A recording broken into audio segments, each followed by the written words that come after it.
नमस्कार. ऐकताय ना या पॉडकास्ट चॅनलवर तुम्हा सर्वांचे खूप खूप स्वागत आहे. तर आज आपल्यासोबत जी व्यक्ती आहे तिला तुम्ही अनेक नाटकांमध्ये, सिरियलमध्ये किंवा सिनेमांमध्ये बघितलं असेलच.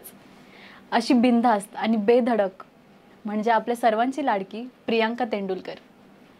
हॅलो ताई, तुझं ऐकताय ना या पॉडकास्ट चॅनलवरती खूप खूप मनापासून स्वागत आहे. थँक्यू. ताई, तुझी सुरुवात नाटकांमधून झाली, तर ती जी सुरुवात होती ती शाळेतून झाली आहे की कॉलेजमधून? खरं तर तसं म्हणजे 12वी पर्यंत माझा आणि या क्षेत्राचा किंवा अभिनयाचा काहीही संबंध नव्हता. नाटक, सिनेमा कशाचाच काही संबंध नव्हता. मी 12वी मध्ये खरं तर मेडिकलसाठी ट्राय करत होते. मी आधी पण खूप वेळा सांगितलं की मी खरं तर माझ्या आईबाबांची इच्छा होती आणि आमचे जे जवळचे नातेवाईक असतात ना आपले, तर ते बरेचसे डॉक्टर्स आहेत.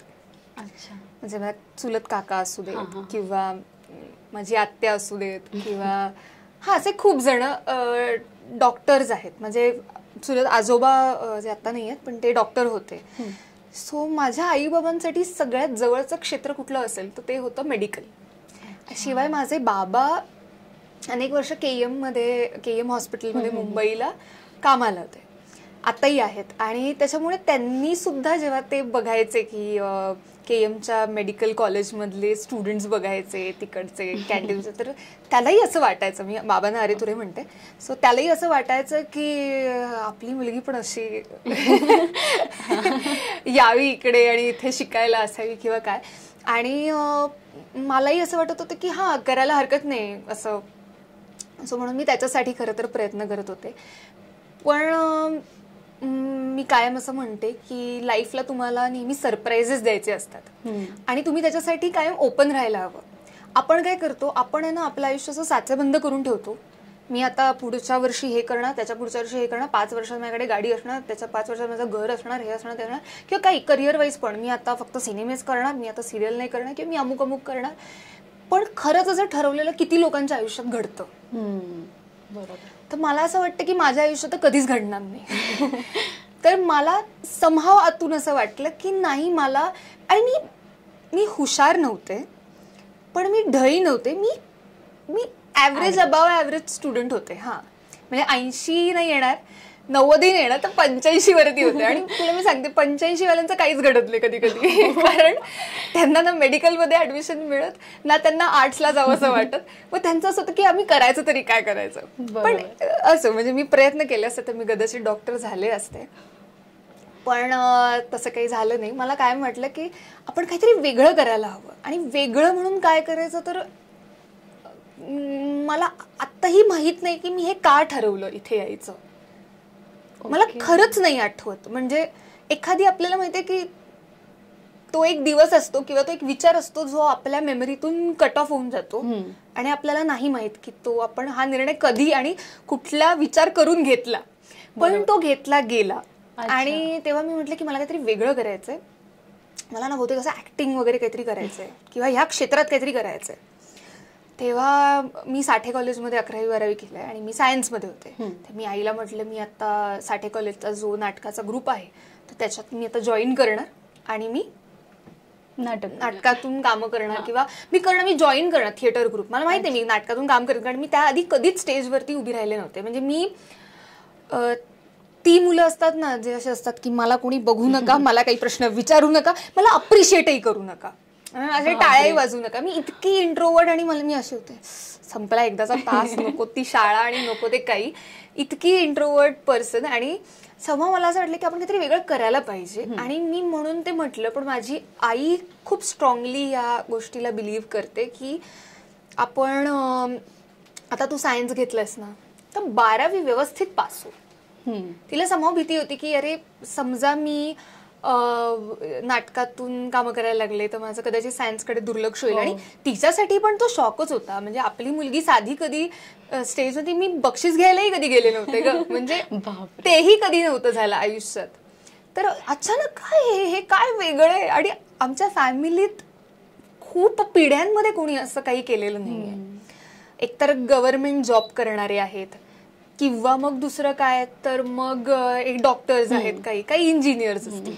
तर ह्याच्या पलीकडे कला क्षेत्र म्हणजे ना डान्स ना म्युझिक कशाशीच काही संबंध नसणाऱ्या फॅमिलीतून मी बिलॉंग करते आणि हिला इथे कशाला जायचंय असं ते झालंच होतं. पण आता माझे आई बाबा तसे खूप ब्रॉड माइंडेड विचारांचे आहेत आणि त्यांचं माझ्यावर प्रेमही भरपूर आहे.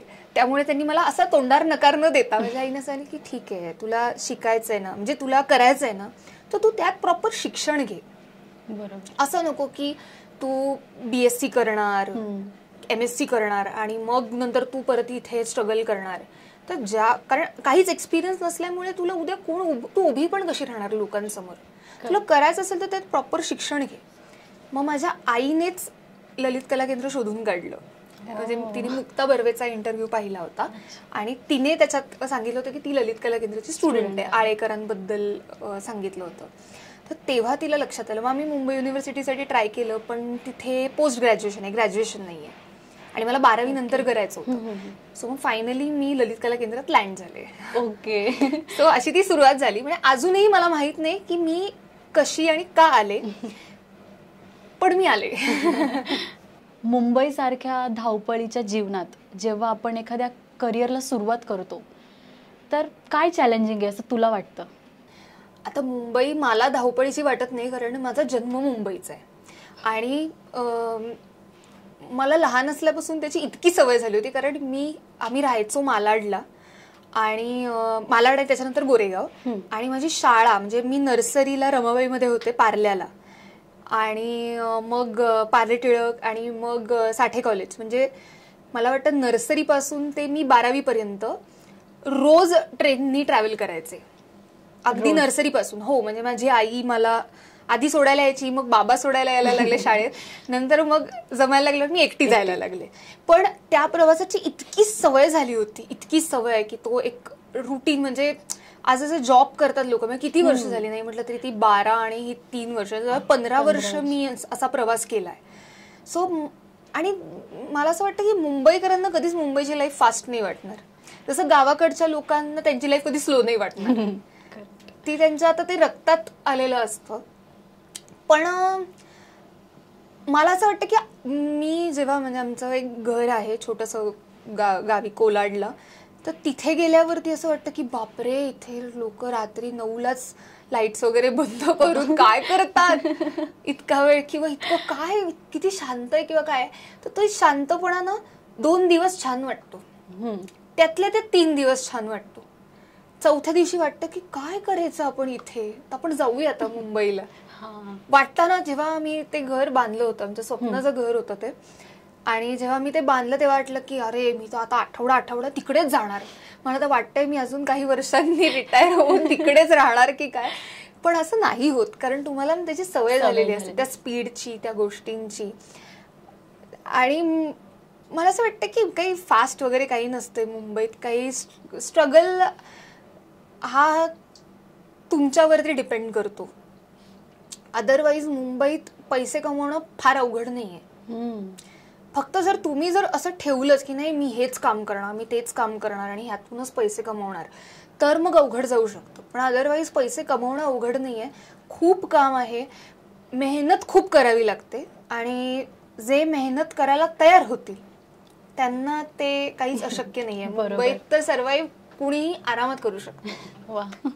आत्ताची जी चालू सिरियल आहे तर त्यात तू नेगेटिव्ह रोल करतेस, आणि प्रेक्षकांच्या मते त्यांना असं वाटते की जी प्रिया आहे तीच प्रियंका आहे. तर या दोन्हीमधला फरक, किंवा लोकांना काय सांगशील की ते तुझ्याकडे त्याच भावनेने बघतायत, जी की तू नाही आहेस, तुझा स्वभाव त्या कॅरेक्टरशी खूप वेगळा आहे, पण त्याबद्दल तुला काय वाटतं? मी म्हणेन काही लोकांना कळत नाही, मी असं म्हणणार नाही की सगळ्यांना कळत नाही. खूप मॅच्युअर ऑडियन्स पण आहे ज्यांना, आणि मी तुला खरं सांगू का, असं काही नाही आहे की कळत नाही. अजूनही आहे ना लोकांना असं वाटतं की प्रियांका म्हणून मी तिथे काम करते, तर मी तसं नाही करत. ते माझं काम आहे. आता जुई जिला मी त्रास देते सायलीला, तर जुई माझी अत्यंत जवळची मैत्रीण आहे सेटवरची, माझी खूप लाडकी आहे ती. आम्ही एका रूम मध्ये असतो, एकत्र जेवतो, एकत्र खातो पितो, झोपतो, एकत्र फिरायला जातो. सो आमच्यातली मैत्री वेगळी आहे आणि ते काम करतानाच वेगळं आहे. सो हो, म्हणजे मी खरं सांगू का, मला कधी कधी चांगलं वाटतं की जेव्हा मी काही लोकांना भेटते तेव्हा काही लोक म्हणतात अरे तू मस्त काम करते तू, ते प्रियाचं काम भारी करते एकदम. तर जेव्हा ते म्हणतात ना की तू काम छान करते, तेव्हा इतकं छान वाटतं की ते माझ्याकडे प्रिया किंवा तन्वी म्हणून नाही बघत, तर ते माझ्याकडे एक ऍक्ट्रेस म्हणून बघतात. आणि कुठल्याही नटीला ना तिला एक ऍक्ट्रेस म्हणून बघणं हे एनी टाइम भावतं आपल्याला. सो मला तेव्हा छान वाटतं जेव्हा ते म्हणतात की अरे तू मस्त काम करते, किंवा राग येतो तुझा पण छान करते. काही लोक आहेत जे सोशल मीडियावरती ट्रोल करतात किंवा वाईट साईड बोलणार किंवा काय करणार, पण त्याचा कधी कधी ना त्रास होतो. म्हणजे आपल्याला असं होतं की अरे का तुम्हाला कळत नाही. म्हणजे काय झालं ना, सोशल मीडिया ना एक इतकं फुकट माध्यम आहे ना लोकांसाठी आजच्या तारखेला. आपल्याला ना कमेंट करायचे पैसे लागत, ना लाईक करायचे पैसे लागत. बरोबर. चांगलं वाईट काही बोलायचे पैसे लागत नाही. हो. शिवाय आज मला अमुक अकाउंटने जर मला काहीतरी कमेंट केली तर मी त्याच्यापर्यंत पोहोचूही नाही शकत. तर हे ना लोकांना तर कळलंय. सो आता ना ते लोकांना कळलंय की ते आमच्यापर्यंत पोहोचू शकत नाहीत. सो त्यांना असं झालं की आपण काही बोलू शकतो हिला. म्हणजे अत्यंत कमेंट्स, म्हणजे फोटोच्या खाली, मी म्हणत नाही तो आमचा सिरियलचा प्रेक्षकच असेल, असेही काहीतरी शिव्या घालणं किंवा अवयवांविषयी वाईट साईड काहीतरी बोलणं, नॅस्टी टॉक्स म्हणजे काहीतरी आपण अश्लील काहीतरी लिहिणं, काहीतरी बोलणं, त्याचं त्यांना भान राहत नाही की आम्ही माणूस आहोत. किंवा मी प्रिया म्हणून पण जेव्हा असते तेव्हा मी ती एक निगेटिव्ह भूमिका किंवा ते पात्र साकारते. पण प्रियांका म्हणून मी तशी नाहीये ना, माझे विचार तसे. पण जेव्हा तुम्ही कमेंट करता माझ्या पर्सनल फोटोवरती, ज्याचा प्रिया ह्या कॅरेक्टरशी काही संबंध नाहीये किंवा ठरलं तर मगशी काही संबंध नाहीये, अशा माझ्या जनरल पर्सनल फोटोवरती जेव्हा तुम्ही ठरलं तर मगशी रिलेटेड किंवा प्रियाशी रिलेटेड काही कमेंट करता, तर डेफिनेटली वाईट वाटतं. डेफिनेटली असं वाटतं आयडेंटिटी क्रायसिस येतात ना, ते वाटतं की मी तशी नाहीये मग का. आणि मला माहित असतं की ठीक आहे थोडा ॲमेच्युअर क्राऊड असेल किंवा काय असेल, मी अशा लोकांनी समजून घेते. मी असं माझं काही म्हणणं नाहीये की तेवढी पोच नसेल किंवा तेवढं शिक्षण नसेल किंवा काय असेल, पण मला असं वाटतं की शिक्षण नसलं किंवा काही असलं तरी माणुसकी असली पाहिजे. करेक्ट. म्हणजे मी अगदीच समजू शकते की अनेक लोकांनी शूटिंग आजही बघितलं नसेल, खेडेगावात असू दे. आता इंस्टाग्राम सगळीकडे पोहोचले, सगळीकडे. त्यामुळे असं नाही म्हणू शकत आपण की फक्त शहरातली लोक कमेंट करतात, गावातली करत असतील, शहरातली करत असतील. आजही कितीतरी शहरातल्या लोकांना माहित नाही की शूटिंग ही प्रोसेस कशी घडते किंवा आम्ही हे करतो म्हणजे काय करतो. तर जेव्हा ते लोक काहीतरी बोलतात, मला असं वाटतं की भले त्यांना ते कळत नसेल पण त्यांनी एक माणुसकी तरी त्यांच्यात असावी की आपण कुणाशीही काहीही बोलताना, कसंही वागताना एक बंधन असावं, एक भान असावं. तर ते नाही आहे आणि याचं जेन्युनली वाईट वाटतं. तर कधी कधी असं वाटतं की नको ते इंस्टाग्राम, नको ती सोशल ते मीडिया नको किंवा ह्या गोष्टी वाटतात. पण ॲट दी सेम टाइम त्याचे म्हणजे मला असं वाटतं की कुठल्याही गोष्टीचे थोडेसे प्रोज अँड कॉन्स असतातच. सो त्यातले काही कॉन्स आहेत, प्रोज पण काही आहेत की चांगल्या चांगल्या कमेंट्स येतात, जेन्युनली अभिनयाला दाद दिली जाते. तर तेव्हा छान वाटते की हो, म्हणजे अभिनय म्हणून बघणारी लोक पण आहेत की नुसतं मला प्रिया म्हणून नाही बघत, तर मला एक ऍक्ट्रेस म्हणून बघतात, एक नटी म्हणून बघतात की हे कॅरेक्टर चांगलं करते. तर मला ती गोष्ट छान वाटते. सो नो डाऊट की थोडेसे प्रोज अँड कॉन्स आहेत. आता म्हणजे मी तुला सांगते, सोशल मीडिया ह्या माध्यमाचं हे असतं की आजकाल मला काही लोक कमेंट करतात, मेसेज करतात, तुझे दात पुढे आहेत, तुझं ट्रीटमेंट करून घे, हे करून घे, ते करून घे. मला असं होतं की तुम्ही मला बॉडी शेम करताय, हरकत नाही. बरं, त्या बाईच्या त्या एका बाईनेच मला कमेंट केली होती एका फोटोवरती की तू ना दाताचं काहीतरी करून घे, खूपच पुढे आणि घाण दिसतं त्याच्यामुळे. बापरे. तर मी जेन्युइनली आपण एक टाइमपास, मी अजिबात ह्या गोष्टी मनावर घेत नाही. माझ्या आई बाबांनी मनावर नाही घेतलं, माझ्यासाठी ते महत्वाचे. तर तुम्ही कोणात असं होतं मला. त्यांना फरक नाही पडत, मला काही फरक नाही पडत, तुम्हाला काय वाटतं. आणि जेव्हा मी त्या बाईला बघितलं, ती छान धष्टपुष्ट बाई होती. अगेन मी बॉडी शेम नाही करत आहे, पण मला असं म्हणायचंय की असं नाहीये ना की तू ऐश्वर्या राय आहेस किंवा अजून कोणीतरी आहेस. बरोबर. आज तिला एक मुलगी होती, हो, तिच्या प्रोफाईलवरून मला जाणवलं. तर मला वाईट या गोष्टीचं वाटलं की उद्या तुझ्या मुलीला कुठल्याही गोष्टीवरून एखादी व्यक्ती जर असं काही म्हणाली तर तुला ते चालणार आहे का? नाही, त्याचा त्रास होणार ना.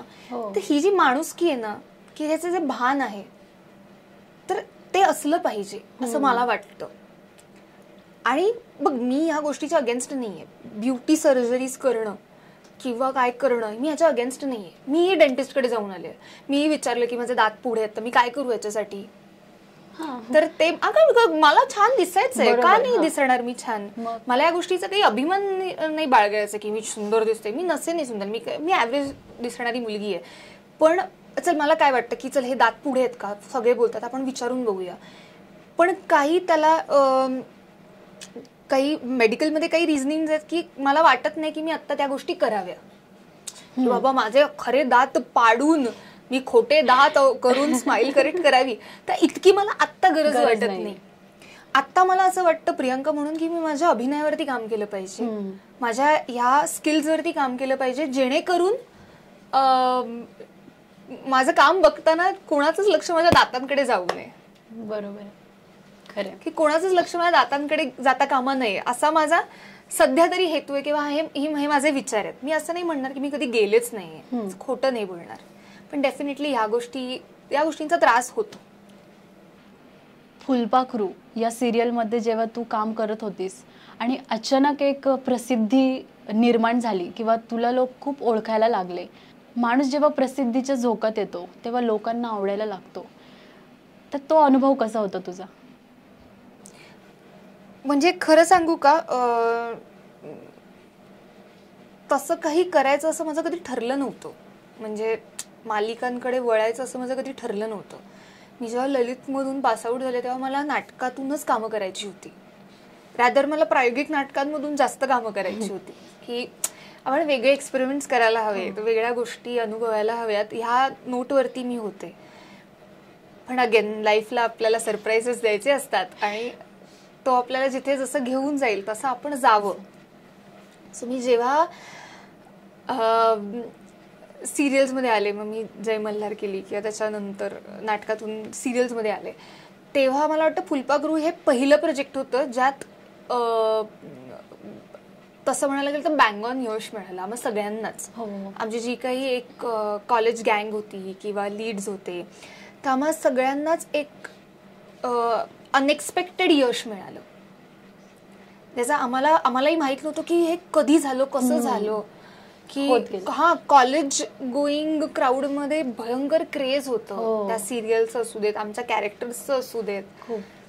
तेव्हा जेव्हा पहिल्यांदा त्या सिरियलमुळे जेव्हा बाहेर ओळखायला लागले किंवा एक तिराईत व्यक्ती जेव्हा माझ्याकडे येऊन मला म्हणाले की तू काम करतेस ना त्या सिरियलमध्ये, मी बघितलंय वगैरे,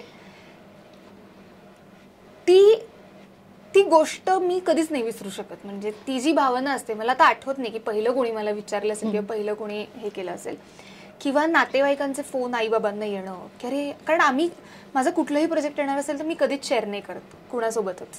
म्हणजे उगाच की जाऊन बघा मी हे करतेय, नातेवाईकांना स्पेशली. म्हणजे सोशल मीडियावरती आपण करतोच, तो प्रमोशनचा भाग झाला, पण नातेवाईकांना असं स्पेसिफिकली जाऊन सांगणं किंवा मग बघा मग माझ्या मुलीचे, ते माझे आई वडीलही करत नाहीत, त्यातल्या त्यात माझे बाबा थोडेसे हौशी ते करतात कधी कधी, पण मी किंवा आई करतच नाही. आमचं म्हणणं आहे की ते कळेलच ना आपोआप, आलं की काय दिसणारच आहे.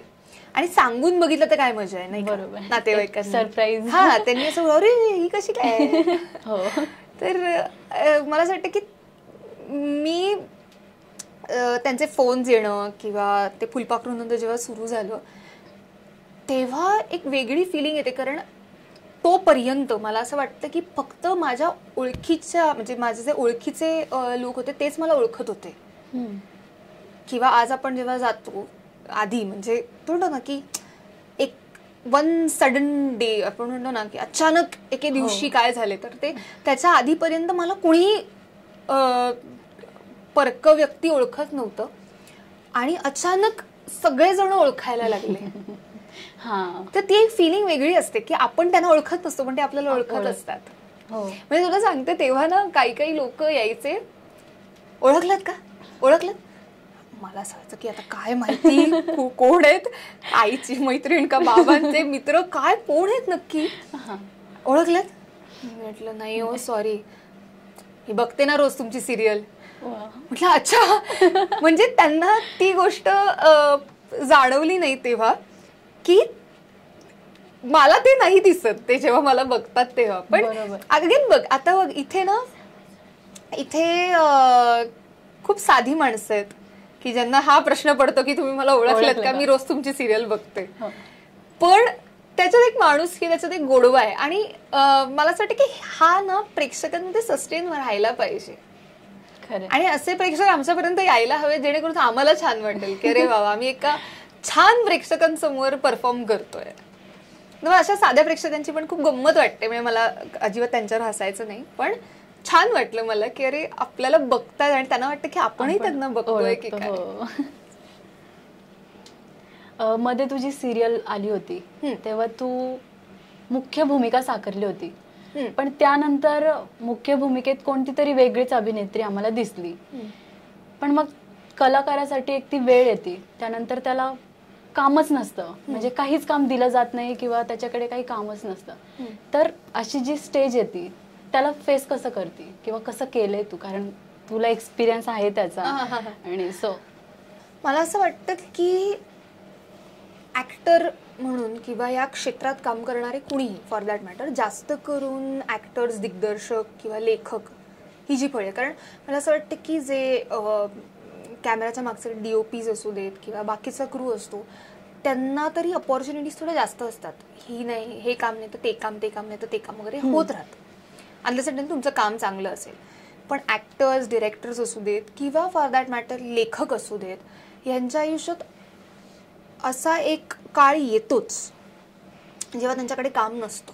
काही लोकांच्या आयुष्यात नसेल आला कदाचित, पण मला असं वाटतं की हे इतकं अनसर्टन फील्ड आहे की त्याच्यासाठी तुम्ही आधीपासून प्रिपेअर असायलाच हवं. म्हणजे आज मला माझे काही मित्र म्हणतात की कंजूस आहे, पण मी कंजूस नाहीये. मला माहिती आहे की आज माझी एक मालिका सुरू आहे, पण मला माहित नाही की उद्या माझं काय असणार आहे, उद्या मी कुठल्या मालिकेतून काम करणार आहे की नाही. तर मी त्यासाठी प्रिपेअर्ड असलं पाहिजे. मी आजही माझी लाईफस्टाईल कधी मोठी नाही केली. हा मी नो डाऊट मी स्कूटरवरून कारवर आली, पण माझी छोटी CNG कार आहे कारण ती मला परवडते.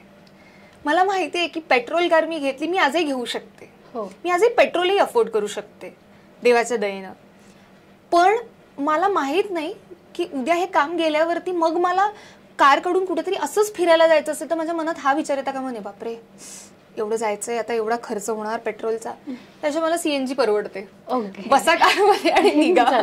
एनी टाइम मला रिक्षापेक्षा पण परवडते. सो मी अभिमानाने सांगते की मला असं नाहीये की मला नकोय मोठी कार, पण मी माझी लाईफस्टाईल अशी खूप कामाने म्हणजे येणाऱ्या यशामुळे वाढवत नाही गेले आणि इतकी नाही वाढवली की जी मला कधी झेपणार नाही. युजली काय होतं, मी असं बघितलंय आधीच्या पिढीला किंवा माझ्या आधीचे, मी ऑब्झर्व म्हणजे कोणाचं अमुक उदाहरण नाही म्हणत, मी जनरल आपण ऑब्झर्व करतो की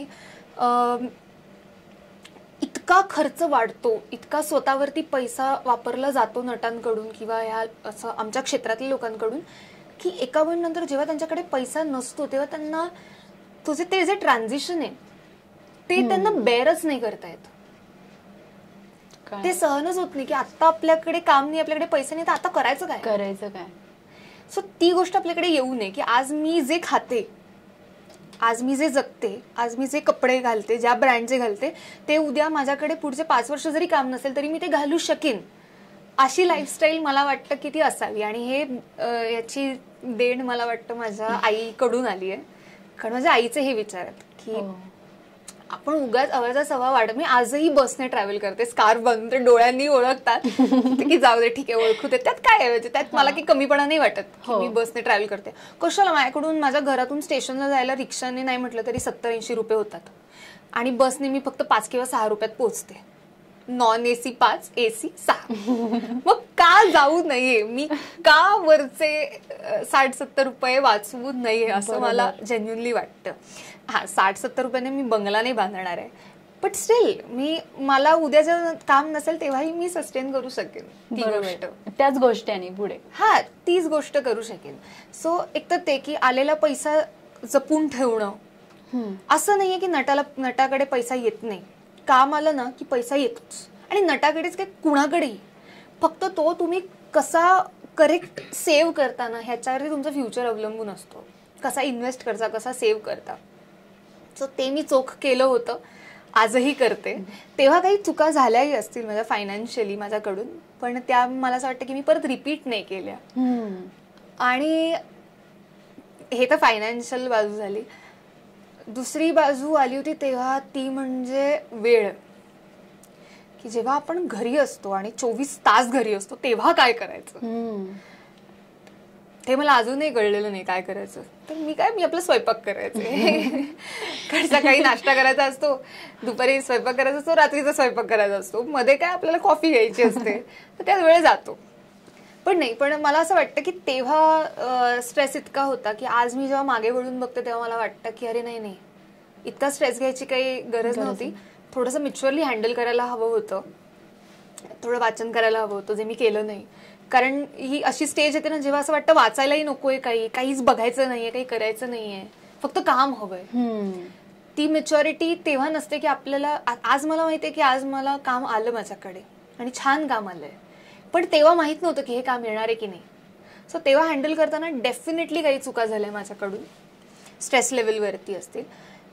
पण मला वाटतं की आता इन फ्युचर असं आलं तर मी कदाचित ते जास्त बेटर हँडल करू शकेन ती सिच्युएशन असं. आणि सोशली म्हणायला गेलं ना तर जेव्हा प्रत्येक माणूस म्हणजे स्पेशली नातेवाईक किंवा आपल्या बिल्डिंग मधले आजूबाजूचे जेव्हा सतत विचारायला लागतात ना तुम्हाला की काय सध्या काय दिसत नाहीस कुठे, काय चालू आहे का, काय नवीन चालू आहे का, म्हणजे हा जो एक प्रश्न असतो आपल्या सोसायटीतले असू देत नातेवाईकांचा, काय मग नवीन काय.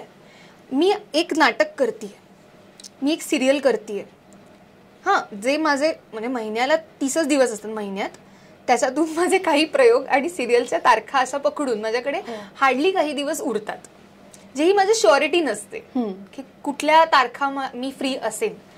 तरीही त्यांना विचारायचं असतं की नवीन काय. मला असं होतं की माझे आजूबाजूचे जे भावंड असतील, तर माझे भाऊ असतील जे इंजिनियर्स आहेत, जे आज नोकरी करतात, मी कधीच नाही विचारायला गेले किंवा माझे आई बाबा कधीच नाही विचारायला गेले काय बाबा तुमच्या मुलाचं नवीन काय सुरू आहे, कारण माहितीये तो एका वेळेला एकच जॉब करू शकतो. बरोबर.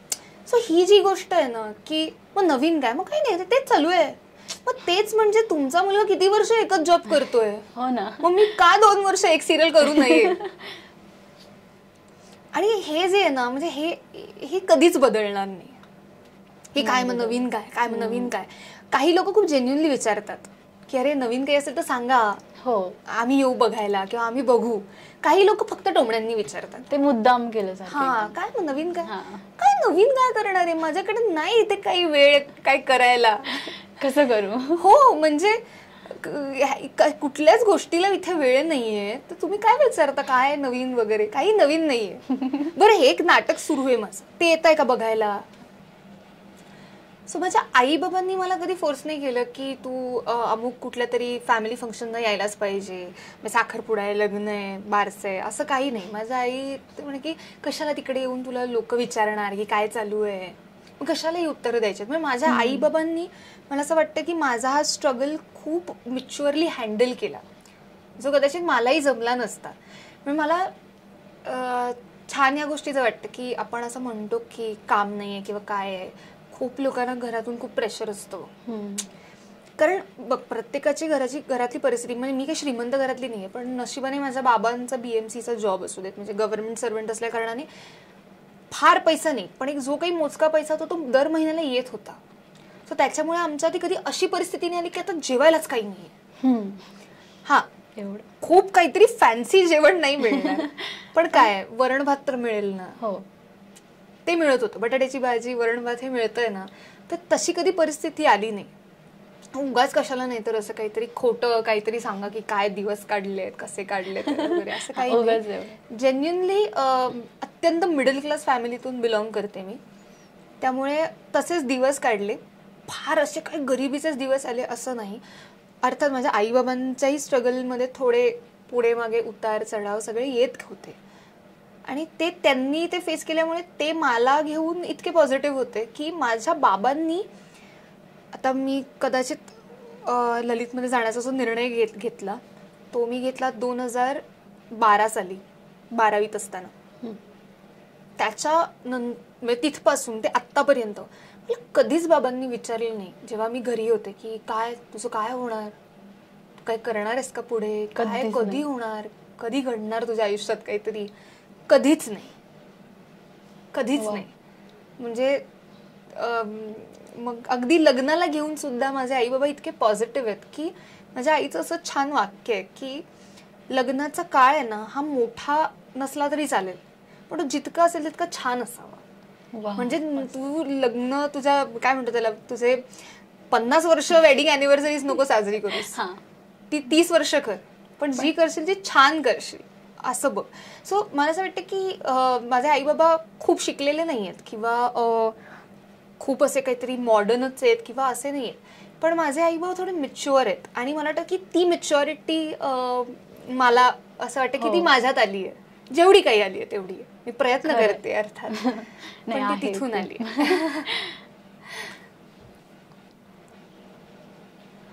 ताई तू नाटकांमध्ये काम केलेत आणि सिरियल मध्ये सुद्धा केलेत, तर प्रेक्षकांसमोर नाटक करताना आणि कॅमेरा समोर जेव्हा आपण अभिनय करतो तर त्यातला फरक काय?